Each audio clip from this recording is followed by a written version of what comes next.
तर मित्रांनो, तू ही रे माझा मितवा या मालिकेच्या 13 मेच्या एपिसोडमध्ये छान ट्विस्ट बघायला मिळतोय. आणि ट्विस्ट असा असणार आहे की अर्णव रात्री जेवणासाठी खाली येतो. तो आपल्या वडिलांना बघतो आणि खूप चिडतो. अर्णव म्हणतो, मी सिंदूर हा दगडाच्या काळजाचा माणूस आहे. या माणसाने आई गेल्यानंतर मला आणि माझ्या ताईला सोडून निघून गेला. आमच्या दोघांना पोरकं करून निघून गेला. आणि या माणसाला मला बाप म्हणायची सुद्धा लाज वाटते. अर्णव रागाने निघत असतो आणि तिथून जात असताना त्याचा धक्का बाबांना लागतो. बाबांच्या खांद्याची पिशवी खाली पडते आणि त्याच्यामधून अर्णव, अंजली यांच्या लहानपणीचं सगळं सामान बाहेर पडतं. ईश्वरी ते सामान उचलते आणि त्याच्यावरची ती टोपी बघते. त्या टोपीवर चिंटू असं लिहिलेलं असतं. अर्णवची ती टोपी असते. ईश्वरी म्हणते, अर्णव सर, तुम्ही म्हणताय तुम्हाला पोरकं केलं, आठवण नाही आली यांना? अहो पण बघा ना, दूर राहून सुद्धा तुमची ही छोटीशी वस्तू आपल्या जवळ ठेवली त्यांनी, आयुष्यभर जपली. आणि तुम्ही म्हणताय की यांना काळीज नाही आहे, दगडाचं काळीज आहे. बोला. अर्णवला आपली चूक समजते. तो मान खाली घालतो आणि बाजूला उभा राहतो.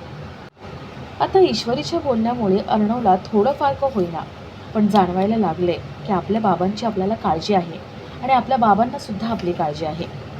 पण ईश्वरीमुळे अर्णव, बाबा यांच्यातलं नातं कसं सुधारते ते बघण्यासारखं असेल. तर या सगळ्याची सुरुवात कशी होते ते थोडक्यात पाहू. तर मालिकेत आपल्याला असं बघायला मिळतं आहे की वल्लरी इथे रमाकांतचा विचार करत असते.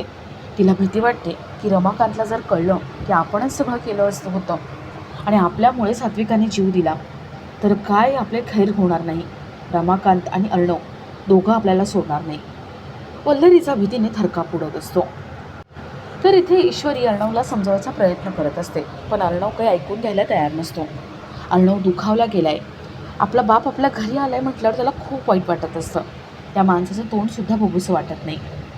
ईश्वरी म्हणते, अर्णव सर, ज्यांनी कोणी तुमच्यामध्ये तुमच्या वडिलांमध्ये दुरावा आणलाय ना, तुमचं नातं संपवले, त्या व्यक्तीला मी शोधणारच.